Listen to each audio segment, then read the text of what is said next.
Hi, I'm Amy Cruz, and I'd like to talk to you a little bit about an IEP meeting. First thing that I would do is get there early and set up the room, mainly to make sure that I have the table tent set out so that there's an easy way for everybody to know their names of who's there, and just so that I have everything in order and I have a copy of the IEP, proposed IEP, to give to every participant that there. Our participants should be the parents, so the mother and father. And in my mock IEP, I used my son and daughter-in-law's name. So Austin and Haley Cruz are the parents for my mock IEP. And then the student, he is 5th grade, so if he wants to, he can attend. And his name is Mark Cruz. The special education teacher would be myself as Amy Cruz. Our building administrator is William Withrow. The gen ed teacher for this 5th grade is Amy Utek. And our school psychologist would be there, and her name is Deborah Romehilt. We would then go over greetings as they arrive and have them to find their name. And the little table tents are just an easy way for everybody to make sure they know who they are and what their job title is. And our parents are the child expert. They're their first teachers. And so, yes, I would include that on their little table tents. Next, you would go over IEP norms. And norms are important because it lays some ground rules. Like the first ground rule that I would lay out is to allow people to finish speaking. The next one would be we're respectful to one another in our discussions with the students, their families, and professionals and programs and schools that work with them. We clarify actions that need to be taken by whom and when, and we collaborate on items for the IEP meeting, such as important topics that we need to discuss. Especially, we're going to go through the 3 big ones with the PLOF and the specific and measurable goals, and then service and delivery. From then, I would go straight down through and read the IEP.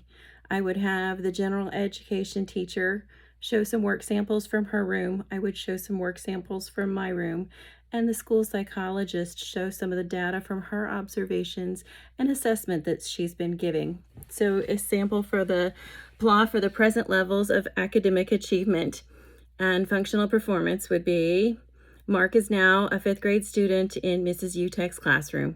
He's a cheerful little boy who's well liked by both staff and his peers. Mark always puts forth good effort and recognizes and compliments others for jobs well done. He can come up with great ideas when writing. He's a good friend and fun to visit with. Mark is generally a happy boy who loves to come to school. He is both polite to adults, classmates, and good friends to his peers. Then we would go on into his reading is with the curriculum-based measurements is in the 6% for fall of 2022 at 76 words per minute in the 7th percentile for winter of 2023, two. All these dates. Got to keep them straight. Working memory issues occur for many reasons. Mark, including being easily distracted, visual or auditory discrimination issues, difficulty storing information, or problems manipulating information. Mark is easily distracted, and then when he goes back to his work, he may lose his place. The maze is the comprehension scores for reading, and his average is 12 with 5 errors on the 5th grade maze comprehension probe. Low scores in comprehension sometimes indicate poorly developed vocabulary, difficulty in retrieving information that he's already been introduced to, problems verbally expressing himself, and general difficulties with reasoning and problem solving. Writing, his writing is total words written is 26, total words spelled is 24, correct writing sequences is 18. Mark often has fairly good writing ideas when writing, but he does struggle with spelling and capitalization and punctuation. Sentence structure can be fragmented with verb tenses and are not always correct all the time.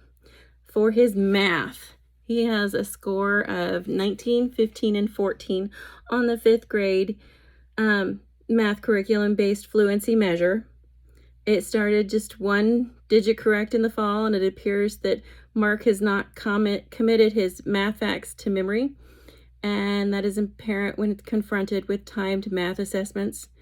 With problem solving in math, Mark often either is not certain which math process to use or is not using the correct math information for the problem.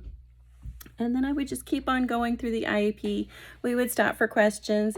I would have my SMART goals already written and remind everybody it's a working document. So if they see something that they would like to change, we can talk about it and discuss it.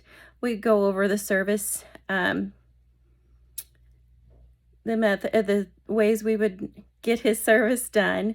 Sometimes we do, like for the language arts, we do that in class, and they're already all in small groups in that class, and there's 5 different small groups, and they're all working at their levels, and we make sure to celebrate every single one and that they know that they're where they're supposed to be.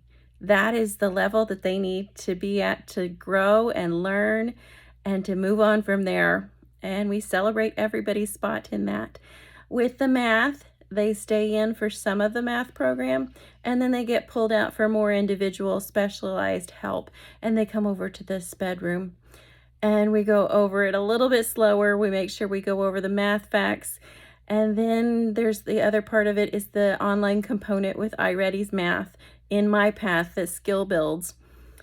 And from there, I would wrap up the meeting and thank everybody for their awesome input and go from there. Thank you. Bye.